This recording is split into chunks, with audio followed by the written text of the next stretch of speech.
¿Qué te rompe el corazón? ¿Qué te hace experimentar un gran dolor? ¿Qué hace que tu corazón sienta una angustia incesante? Escucha lo que fue para el apóstol Pablo, Romanos 9:2. Siento una gran tristeza y un dolor incesante en mi corazón, porque desearía yo mismo ser maldito y separado de Cristo por el bien de mis hermanos, mis parientes según la carne. Bueno, ¿quiénes son exactamente? Pablo continúa, versículo 4. Ellos son israelitas, son el pueblo judío. Lo que le causaba angustia incesante, gran tristeza y un corazón quebrantado era que su pueblo, el pueblo judío, había rechazado a su Mesías. La pregunta es, ¿el rechazo judío de su Mesías causa a los cristianos una angustia incesante? Probablemente no. Probablemente no, especialmente si el virus del antisemitismo ha infectado tu corazón, como lo ha hecho con tantas personas en nuestro mundo hoy, especialmente incluso con personas de derecha, lo cual es simplemente extraño, pero debería causar angustia en nuestras almas. Quiero decir, qué tragedia que Jesús viniera a ellos después de siglos de profecía diciendo, enviaré a mi Mesías, todo para prepararlos para su llegada, solo para que lo rechazaran. Bueno, la pregunta entonces es, ¿ha rechazado Dios a su pueblo para siempre?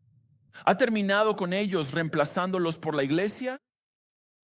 La respuesta de Pablo a esa pregunta exacta, de hecho, está en Romanos 11:1, donde dice, sin lugar a dudas, ¿ha reemplazado Dios al pueblo judío con la iglesia? Él dice, de ninguna manera ha rechazado Dios al pueblo judío. Versículo 3, cito, Dios no ha rechazado a su pueblo. En este momento, Romanos 11:28, el pueblo judío es enemigo del Evangelio. Pero incluso a pesar de eso, siguen siendo amados por las promesas de Dios a sus antepasados. Promesas que según Romanos 11:29 son irrevocables, no se pueden retractar. Aunque hasta el día de hoy son incrédulos, no creen en Jesús. Él seguirá siendo fiel a sus promesas para con ellos. Una vez que el número completo de gentiles crea en Jesús, Romanos 11:26 dice que entonces Israel será salvo. Recibirán el perdón por su rebelión y recibirán el cumplimiento de todas las promesas del pacto que Dios les hizo en el Antiguo Testamento. Menciono todo esto hoy porque ese rechazo se concreta en tiempo real, comenzando en Juan capítulo 12. Verán, al final del capítulo 11, versículo 53, los líderes judíos toman su decisión oficial sobre Jesús. Debe ser morir. La semana pasada vimos al pueblo judío gritando Hosana mientras Jesús entraba en Jerusalén clamando, sálvanos, pidiéndole que los salvara de la opresión romana. Esto le hace llorar al ver lo que sucede frente a él mientras entra en Jerusalén. Multitudes enormes con sus ramas de palma en el suelo y agitándolas en el aire.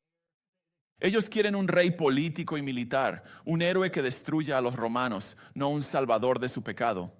Querían un Mesías hacedor de milagros, no al Cordero de Dios que quita el pecado del mundo. Se perdieron completamente el propósito de Jesús porque estaban demasiado dominados por el ego y por lo que exigían. Que Él fuera lo que ellos querían, en vez de escucharlo realmente, atender sus palabras y acercarse a Él en sus términos en lugar de en sus propios términos. Y el resultado de todo eso fue, en palabras de Juan 1:11, Jesús vino a los suyos y los suyos no le recibieron. O en palabras de Isaías 53, fue menospreciado, no fue deseado, despreciado y rechazado por el mismo pueblo al que Dios prometió enviarlo. Y esto tristemente no es exclusivo del pueblo judío. La misma tragedia es cierta para muchas personas que escuchan el mensaje de Jesús, pero quieren a un Jesús diferente al único Jesús que existe. Él no cumple con sus expectativas. Él no hace lo que ellos piensan que debería hacer. Él no es quien ellos quieren que sea. Él no dice lo que ellos piensan que debería decir. Así que es menospreciado, no deseado, incluso despreciado y rechazado por muchos. Exigieron un Jesús a su imagen, moldeado y formado según lo que ellos quieren que Él sea. lo cual expone el corazón de las personas y nos ayuda a todos a evaluar si Jesús es o no nuestro Rey. Jesús no es plastilina que puedas moldear y formar en lo que tú quieras que sea. Jesús es el molde y más nos vale conformar nuestros pensamientos, sentimientos y deseos a lo que Él quiere que sean. O los que estamos equivocados somos nosotros. No Él, nunca Él. Jesús va a dejar esto absolutamente claro hoy, comenzando en el versículo 20. Ahora bien, entre los que subieron a adorar en la fiesta había algunos griegos. Estos se acercaron a Felipe, que era de Betsaida de Galilea, y le rogaron: Señor, queremos ver a Jesús, porque volvemos a entrar en los últimos días de la vida de Jesús, comenzando en el versículo 20. Podría ser que todavía sea domingo en este punto, el mismo día en que Jesús entró en Jerusalén montado en un burro. Sin embargo, esa palabra ahora marca un cambio. Y la pregunta ¿es un cambio en el mismo día o es un cambio a otro día? Y el texto no lo dice. Pero lo que sí vemos es que después de que los líderes judíos deciden matar a Jesús y después de que las multitudes de personas malinterpretan públicamente su vida y ministerio, después de todo eso, ahora aparece este grupo de griegos, de no judíos, que quieren hablar con Jesús. Y en contexto parecen ser un contraste con todo el rechazo judío que está ocurriendo en el texto. Fíjense, dice que están allí para adorar en la fiesta de la Pascua, lo que sugiere que son algún tipo de conversos al judaísmo. Fíjense que quieren hablar con Jesús, pero en vez de ir directamente a Él, buscan llamar la atención de Felipe. Él es uno de los 12 y es de un pueblo llamado Betsaida en Galilea, que está justo al norte de donde el río Jordán desemboca en la parte norte del mar de Galilea, que por cierto voy a estar allí esta semana, bastante genial. Unas 45 personas de nuestra iglesia y una persona que nos ve en línea desde Canadá. Todos vamos a estar allí. Así que si quieres ver algo de eso, puedes seguirme en Instagram. Voy a estar publicando videos de todo ese viaje diciendo: oye, mira esto. Esto sucedió justo aquí. Esto es algo genial. Pero de todos modos, se acercaron a Felipe con respeto. Fíjate que dice que lo llaman Señor. Quizás van a Felipe porque ese es su nombre griego, aunque el texto no dice que supieran su nombre. Después de todo, sí lo llamaron Señor. Quizás van a Felipe porque no están seguros de si Jesús siquiera quiere hablar con ellos porque no son judíos. No sabemos por qué quieren esto. Nunca se dice nada al respecto. Si miramos el contexto del versículo 18, tal vez quieren hablar con él por lo que hizo con Lázaro al resucitarlo de entre los muertos. Si volvemos al versículo 19, cuando los fariseos, hablando de manera exagerada sobre lo que están viendo, sin saberlo, dan una profecía cuando dicen que el mundo está yendo tras Jesús. Y luego, en el siguiente versículo, estos no judíos aparecen queriendo hablar con Jesús. Sea cual sea la razón por la que querían ver a Jesús, Felipe parece no estar seguro de qué hacer con esto. ¿Estaría Jesús de acuerdo, incluso de acuerdo en hablar con ellos? Porque Él les dijo una vez, ¿verdad?, que vino por las ovejas perdidas de Israel. No lo sé. Así que acudió a uno de los otros 12 que estaba más cerca del círculo íntimo de Pedro, Santiago y Juan que él. Versículo 22, Felipe fue y se lo contó a Andrés.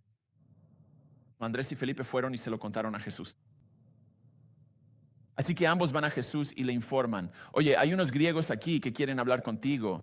Y esto parece desencadenar algo en Jesús, esta realización para él. Versículo 23. Y Jesús les respondió: ha llegado la hora para que el Hijo del Hombre sea glorificado. Ahora, algunos dicen que les se refiere a Santiago y Andrés, o perdón, a Felipe y Andrés. Y él les dice esto a ellos, no a los griegos. Pero creo que al leer esto tiene más sentido pensar que también se lo dijo a los griegos. Así que, nuevamente, al pensar en el contexto, con el rechazo judío firmemente establecido en este momento y los no judíos, los griegos, queriendo encontrarse con él, parece señalar para Jesús que su razón de ser ha llegado. Verán, hasta este punto, si buscaran esa frase, la hora o su hora o mi hora, si hicieran eso cada vez, hasta este momento, siempre era en el futuro. Pero ahora ha llegado. Ya no hay vuelta atrás. El momento es ahora. A esto se suma esa frase allí, el Hijo del Hombre de Daniel 7, que está llena de imágenes reales de gobierno y dominio en un reino. Pero un reino que cubrirá toda la tierra, un reino que durará para siempre, un reino que incluirá a todas las personas, no solo al pueblo judío. Este Hijo del Hombre, dice el texto, está a punto de ser glorificado, está a punto de ser honrado. La gente va a ver lo grandioso que es. El Padre va a lograr esto. En contraste con ser incomprendido y rechazado, Jesús sería visto en toda su grandeza, pero todo eso vendría a través de su muerte. A través de su rechazo, humillación y muerte vendría su glorificación. No por derrotar a Roma, sino por morir en una cruz a manos de Roma.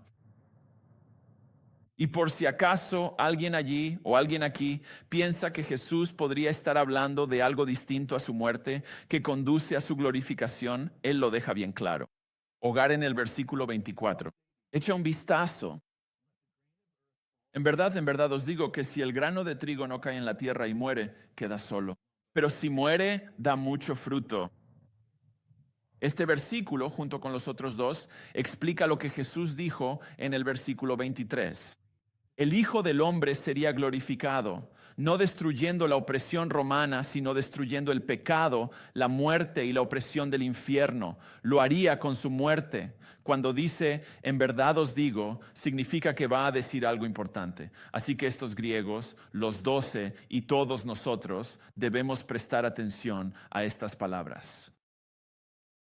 Y luego Jesús expone este principio universal de la agricultura, que también es un principio espiritual universal. De nuevo, versículo 24. Si el grano de trigo no cae en tierra y muere, queda solo. Pero si muere, produce mucho fruto. Así que no hay cosecha de trigo a menos que las semillas de trigo mueran, a menos que sean enterradas en la tierra. Sin muerte, sin ser enterrada, la semilla no producirá ningún resultado. Simplemente permanecerá sola, pero si muere, produce, versículo 24, mucho fruto. En otras palabras, los resultados masivos comienzan con la muerte.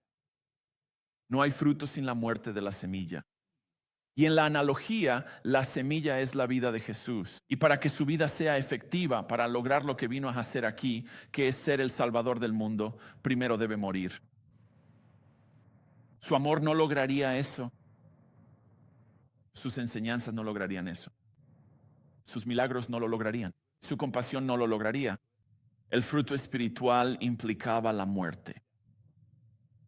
Como la semilla, si él no moría, estaría solo. El cielo se quedaría vacío de humanidad. No habría humanos allí. Así que si ellos querían un rey como los del mundo, estaban buscando al tipo equivocado. Eso es lo que él está diciendo. Pero si querían un rey en sus términos, su muerte significaría la salvación para el mundo. La reunión de judíos y no judíos dispersos por todo el mundo, esparcidos pero reunidos en un solo rebaño, la iglesia con él como el pastor. Todos los que creen en él, judíos y no judíos como estos griegos, serían la cosecha de almas. Eso no existiría a menos que él muriera primero. Es un principio muy importante que Jesús explica aquí y nos da una idea de cómo se ve cuando Jesús es tu rey.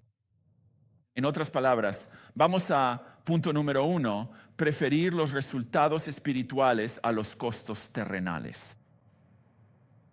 Si estás tomando notas, punto número 1, prefiere los resultados espirituales a los costos terrenales. ¿A qué me refiero con eso? Bueno, para tener los resultados espirituales de almas siendo salvadas de toda tribu, lengua, pueblo y nación, para lograr eso, el costo terrenal fue la vida de Jesús. Y de la misma manera, al vivir la vida cristiana, a menudo se nos desafía a preferir los resultados espirituales de nuestras vidas a los costos terrenales. Si has sido cristiano por algún tiempo, sabes que a menudo tienes que sacrificar deseos terrenales, placeres terrenales, en el altar de los resultados espirituales, ¿verdad? Hebreos 11, versículo 25, el autor describe a Moisés, quien eligió ser maltratado con el pueblo de Dios en vez de disfrutar de los placeres pasajeros del pecado en el lujo egipcio. Quiero decir, piensa en Moisés. Si conoces la historia, él es el hijo del faraón, hijo del rey, vive rodeado de lujos. ¿Y qué hace él? Él cambia todo eso para ir a liderar a un grupo de esclavos. Y ahora, en una hoja de balance terrenal, eso parece una locura. Eso parece una tontería. ¿Por qué hizo esto? El versículo 26 dice que es porque él, cito, consideró el oprobio de Cristo como una riqueza mayor que todos los tesoros de Egipto. Así que de un lado estaban los placeres terrenales, incluso muchas cosas buenas que disfrutamos en este mundo, cosas como la seguridad y la protección, e incluso el lujo.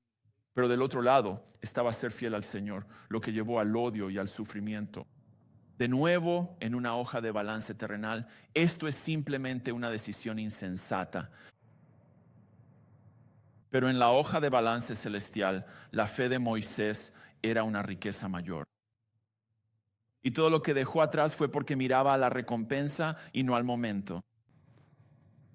Al igual que Jesús aquí, enfrentando el costo de la muerte terrenal y los resultados espirituales de muchas almas siendo salvadas a través de su muerte, a menudo nos vemos obligados en ciertos momentos a elegir entre lo espiritual y lo terrenal. Quiero decir, los resultados espirituales del estudio bíblico y la oración pueden costarte cosas terrenales como tiempo, distracción o diversión. Los resultados espirituales de que Dios te use para salvar a alguien a través del evangelismo pueden costarnos cosas terrenales como la paz, la reputación o la comodidad. El resultado espiritual de llamar amablemente a alguien al arrepentimiento de su pecado puede costarte comodidad, relación o reputación. Y podemos hacer esto. Podemos seguir y seguir pensando en estas cosas. Preferir los resultados espirituales a los costos terrenales es una decisión que los cristianos que estamos tomando todo el tiempo, cada día. Quiero decir, nos cuesta tener una conversación difícil. Nos cuesta honrar a Jesús al no salir con los chicos o al no ir al viaje de chicas, porque sabemos que nada bueno va a pasar allí. Nos cuesta decir no a nuestros propios sentimientos y a la manera en que pensamos que deberían ser las cosas, para hacer lo que sabemos que honra a Dios. Nos cuesta ser fieles a Jesús. Y si somos honestos, lo que buscamos son maneras de ser fieles sin el costo. Maneras de honrar a Dios y evitar los costos que la fidelidad puede traer, pero eso a menudo es imposible. No es así como Dios diseñó todo esto, porque Él hizo de Jesús el modelo. Y cuando Jesús es el modelo, siempre es espiritual. Resultados por encima de los costos terrenales, para que todos nosotros experimentemos el mucho fruto del versículo 24, el fruto de la salvación, la adopción, la vida eterna y todo lo que viene con la salvación. Para que podamos experimentar eso, Él sería glorificado, pero esa grandeza se vería en su muerte. ¿Qué resultados hay en tu matrimonio? ¿Qué resultados hay en tu crianza? ¿Qué resultados hay en tu vida personal? ¿Qué resultados hay en tu trabajo, en tu hogar o con tus amigos? ¿Qué resultados espirituales deben ser preferidos por encima de los costos terrenales?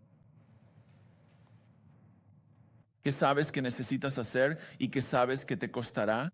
Quizás lo has estado posponiendo. Pero sabes que eso está alineado con los resultados espirituales de ser fiel al Señor y amar a las personas en tu vida. Sea lo que sea esa cosa, creo que ya sabes cuál es. Lo que significa que mi trabajo ahora mismo es simplemente decirte, sea lo que sea, hazlo, hazlo. ¿Y sabes qué? Aunque te cueste dinero, te alegrarás de haberlo hecho. ¿Por qué? Dios será glorificado. Es decir, será visto como grande cuando elijas lo espiritual sobre lo terrenal. Y la fidelidad, incluso cuando nos cuesta dinero. La fidelidad trae paz a nuestras almas cuando sabemos que Dios se complace con las decisiones que tomamos.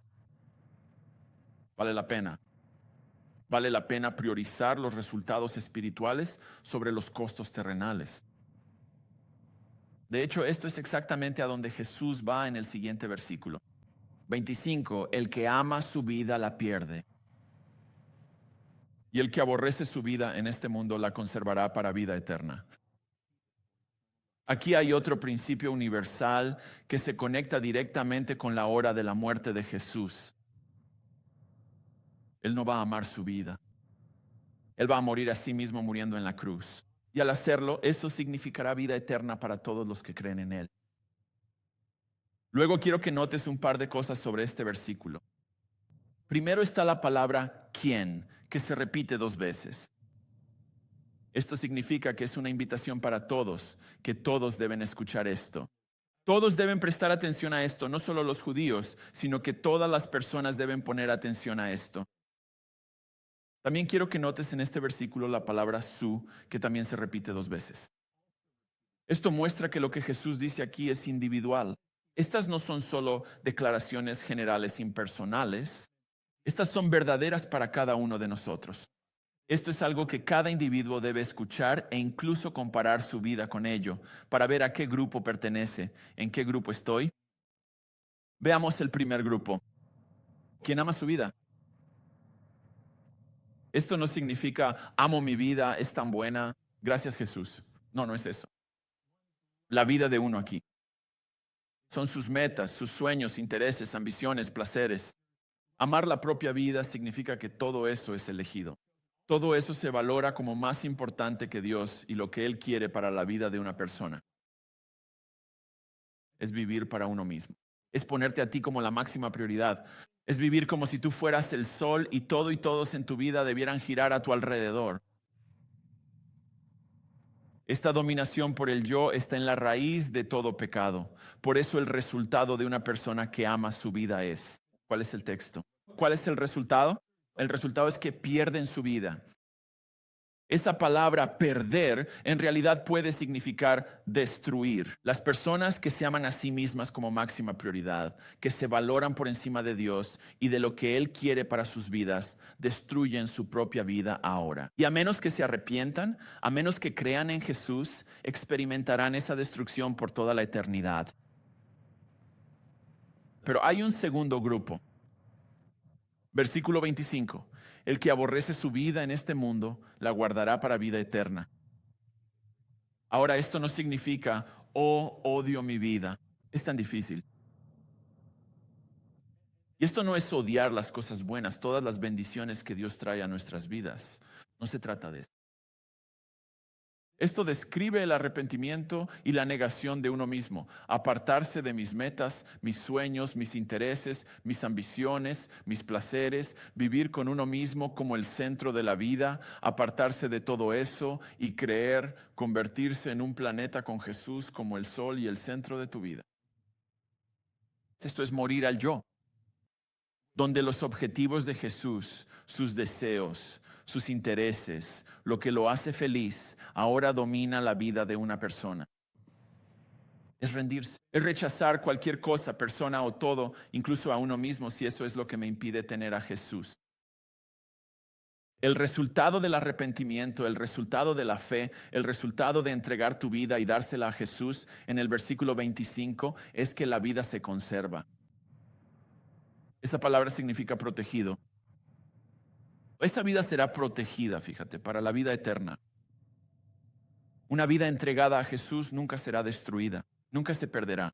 Será salvada y prosperará tanto ahora como para siempre en la era venidera. Lo que vemos aquí es que cuando Jesús es tu rey, en el punto 2, estimarás a Jesús por encima de ti mismo. Punto número 2, estima a Jesús por encima de ti mismo. Verás, la batalla en la salvación en el corazón de todo no cristiano, así como la batalla después de la salvación en el corazón de todo cristiano, es la batalla que está justo aquí en el versículo 25. La batalla entre Jesús y el yo. ¿A qué deseo se les dará lugar? ¿A qué voluntad se someterá uno? ¿Qué intereses dominarán? ¿Qué metas se alcanzarán? Segunda de Corintios 5:15 describe la vida cristiana de esta manera. Que aquellos que son salvos ya no vivan para sí mismos, sino que vivan para Él, quien por ellos murió y resucitó. Así que la meta es que vivamos para Jesús, el que murió y resucitó en nuestro lugar.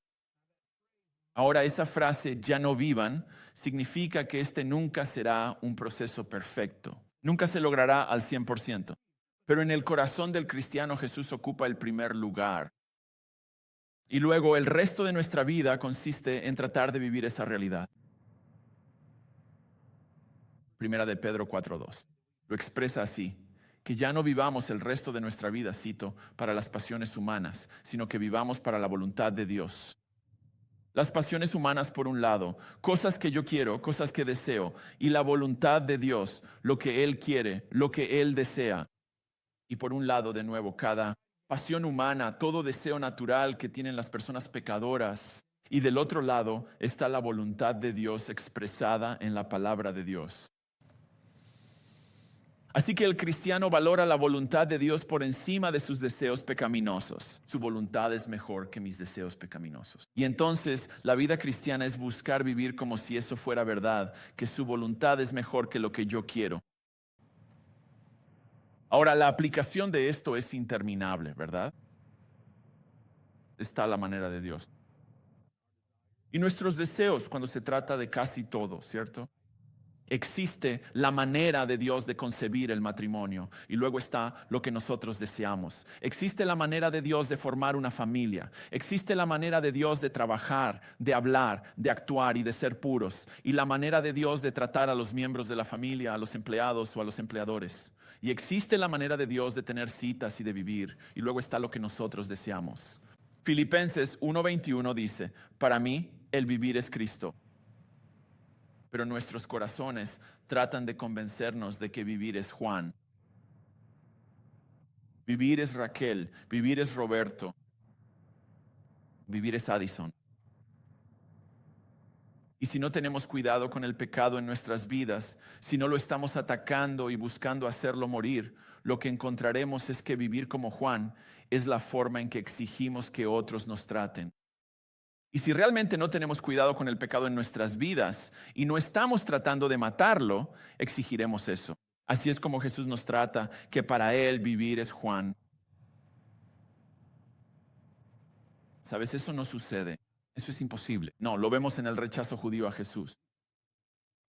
Él más vale que sea lo que yo quiero que sea. Más vale que haga lo que yo quiero que haga o no lo recibiré. Y de hecho lo que voy a hacer es que en vez de gritar Hosana, voy a gritar crucifícalo, que es lo que ellos hacen. Esta realidad de la que Jesús está hablando en el versículo 25, de nuevo, es lo que está en el corazón de la incredulidad. Es por eso que las personas que conocen la verdad no vienen a Jesús. Es por eso que la gente destruye sus vidas aquí y en la eternidad, porque nunca valoran a Jesús por encima de sí mismos. O bien exigen a Jesús y su rebeldía. Jesús, más vale que te sometas a mí y a lo que yo pienso y quiero, como si yo fuera Dios y Él no. O se aferran a sus vidas y a sus deseos y a lo que quieren, en vez de soltar eso para tener a Jesús. Se aferran a ellos y rechazan a Jesús. Como perder el bote salvavidas cuando se están ahogando, porque llevan un cinturón de oro y joyas de 100 libras en la cintura, y no voy a soltar esto para ser salvado. Entonces, ¿hay algo, cualquier cosa que estés valorando más que a Jesús? Un placer, un deseo, una relación, una imagen de ti mismo,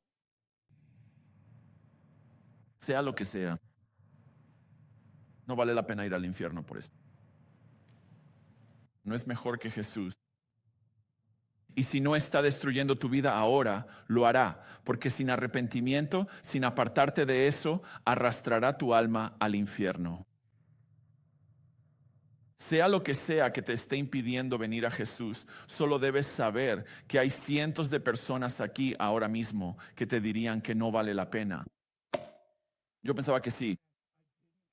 Por eso no vine a Jesús y me tomó tanto tiempo, pero ojalá no hubiera tardado tanto porque ahora sé que no valía la pena. Él es mejor, sin duda, ven a Él. ¿Y cuál es una de las muchas razones por las que Él es mejor? ¿Cuál es el resultado de valorarlo a Él por encima de ti mismo? Él nos lo dice en el versículo 26. Si alguien me sirve, no a sí mismo, me sirve a mí. Debe seguirme. Y donde yo esté, allí estará también mi siervo. Si alguien me sirve, el Padre lo honrará. Así que para servir a Jesús, para que Jesús sea tu rey, fíjate en el versículo 26, debes seguirlo. No existe que Jesús sea tu rey y tú hagas lo que quieras con tu vida. Es una cosa o la otra. Y el contexto es seguirlo a Él, incluso si eso significa que al seguir al Padre nos lleve a lo mismo que a Él, sufrimiento, humillación e incluso la muerte en una cruz. De hecho, Él incluso añade, donde yo esté, allí estarán también mis siervos. Es decir, si yo voy al sufrimiento, ahí es donde ellos irán. Si yo voy al rechazo, ahí es donde ellos irán. Si yo voy a la muerte en obediencia al Padre, entonces ahí es donde ellos irán porque me siguen. Esta es la vida cristiana, valorar a Jesús más que a nosotros y vivirlo. No importa dónde nos lleve obedecer a Jesús, incluso si es sufrimiento, humillación, rechazo o muerte. Tal como la obediencia lo llevó a Él allí. Eso puede sonar terrible para nosotros. No, gracias. No quiero eso para mi vida. Pero si piensas eso, no olvides la última frase del versículo. Si alguien me sirve, ¿qué? El Padre lo honrará. Así como el Padre glorificará a Jesús como resultado de su muerte, así también el Padre honrará a cualquiera que sirva a Jesús. Cualquiera que viva para Jesús como su rey, incluso si vivir para Jesús lo lleva al mismo sufrimiento e incluso a la muerte que él experimentó. Así que si los 12 o los griegos que vinieron a hablar con él esperaban una victoria sobre Roma y altos cargos en el reino, esto de aquí es increíblemente decepcionante si es que siquiera entendieron lo que él estaba diciendo. Pero es en esto donde vemos que aquellos que tienen a Jesús como su rey, punto número 3, valoran la aprobación de Dios por encima de la de todos los demás. Valora la aprobación de Dios por encima de la de todos los demás. Así como hay resultados espirituales frente a costos terrenales y así como está Jesús frente al yo, también hay una batalla en nosotros entre buscar la aprobación de Dios y la de los demás. Proverbios nos advierte en el capítulo 29, versículo 5, que el temor al hombre, vivir para la aprobación de los demás, trae una trampa para nuestras vidas. Y podemos mirar hacia atrás en nuestras vidas y ver cómo el querer la aprobación de alguien nos llevó a todo tipo de pecado y rebelión. Eso, incluso años después, todavía causa un profundo dolor a muchas personas. ¿Por qué hice eso? ¿Por qué me importaba tanto lo que pensaban o lo que harían? ¿Por qué era tan importante? Aunque sabemos esto y sentimos este arrepentimiento profundamente, seguimos cayendo en la misma trampa una y otra vez, valorando la aprobación de los demás por encima de la aprobación de Dios. Esto nunca se menciona como algo bueno. Por eso un texto como 1 Tesalonicenses 4, uno dice que los cristianos deben vivir, cito, para agradar a Dios. Ese es el objetivo, agradar a Dios. No para salvación. Jesús hizo eso. Esto es después de la salvación. Vivir como si la verdad fuera verdad. Vivir en gratitud por aquel que salvó tu alma. Colosenses 1:10 dice que los cristianos deben vivir de manera que, cito, sean plenamente agradables a Jesús. Gálatas 1:10 plantea la pregunta, ¿estoy buscando ahora la aprobación de los hombres o de Dios? ¿O estoy tratando de agradar a los hombres? Y luego la respuesta es, si todavía estuviera tratando de agradar a los hombres, no sería siervo de Cristo. ¿Cuál es la conexión entre no agradar a los hombres y ser siervo de Cristo? Bueno, ¿qué hacen los siervos? ¿Alguna idea? ¿Qué hacen los siervos? Los siervos tienen un solo trabajo. Un solo trabajo. ¿Sabes cuál es? Agradar a su amo. Y solo quiero que noten en el versículo 26 otra vez cómo se llama a los cristianos dos veces. Siervos, servir. Eso es lo que los cristianos también se supone que deben hacer. Vivir para agradar a nuestro Rey, el Señor Jesús, a quien el Padre glorificó porque murió en una cruz. Su muerte dio mucho fruto, mucho fruto. Y en lo más profundo, ese mucho fruto es nuestra salvación. Y por eso, en respuesta a eso, como resultado de eso, los cristianos viven para Jesús. Valoramos su aprobación, somos leales y elegimos agradarle a Él, siempre que agradarle a Él se contraponga a agradar a alguien que estaría realmente complacido con nuestra rebeldía. Y tengo que decir esto. Escuchen, nadie que te ame, nadie que quiera lo mejor para ti, nadie que tenga en mente tu mejor interés, quiere que los complazcas a ellos en vez de a Jesús, ¿verdad? Así que agradar a Jesús podría significar rechazo, podría significar abandono, podría significar burla, podría significar sufrimiento, incluso podría significar la muerte. Pero escuchen, la pregunta es, ¿de quién quieres escuchar un bien hecho? ¿De ellos o de Jesús? ¿A quién quieres sentir en tu alma? ¿De quién quieres sentir el placer? ¿Que estén felices contigo? ¿Ellos o Jesús? ¿De quién quieres tener la aprobación? ¿De ellos o de Jesús? Y si piensas, esto es difícil para mí, no estoy seguro. Hazte esta pregunta. ¿De quién importará la aprobación dentro de 100 años? Tú estarás allí. Seguirás existiendo dentro de 100 años. Y en ese momento, ¿de quién importará la aprobación? Mira, las personas en tu vida, las personas en línea, quienes te conocen mejor o quienes no te conocen en absoluto, pueden vilipendiarte, pueden llamarte malvado. Cada una de las personas en tu trabajo, en tu familia y en toda tu sociedad podría volverse en tu contra. Pueden burlarse de tu Jesús y odiar a tu Dios y odiarte y perseguirte e incluso matarte por elegir a Jesús en lugar de a ellos.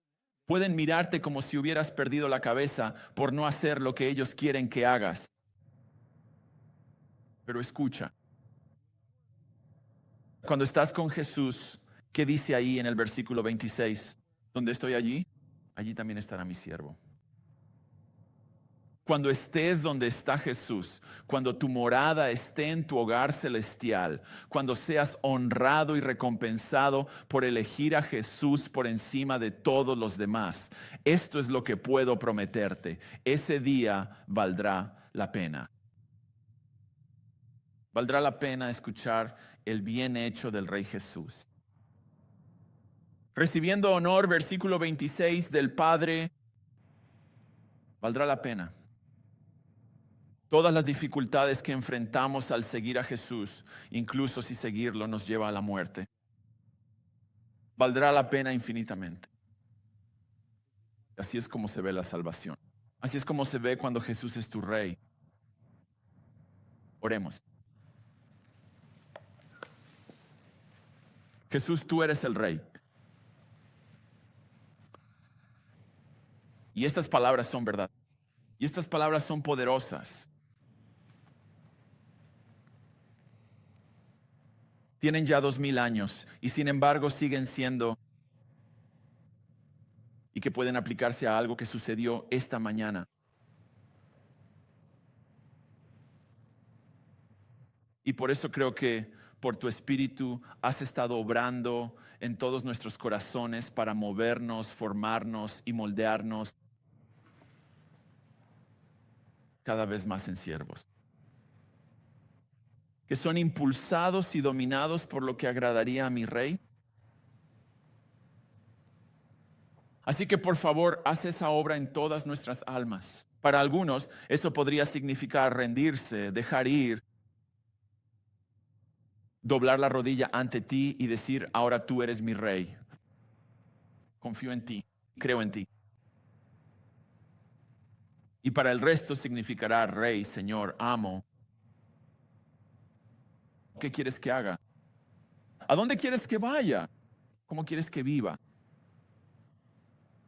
Y entonces, puesto que soy débil, dame el valor y la convicción para hacer lo que tú quieres que haga, sin importar el precio.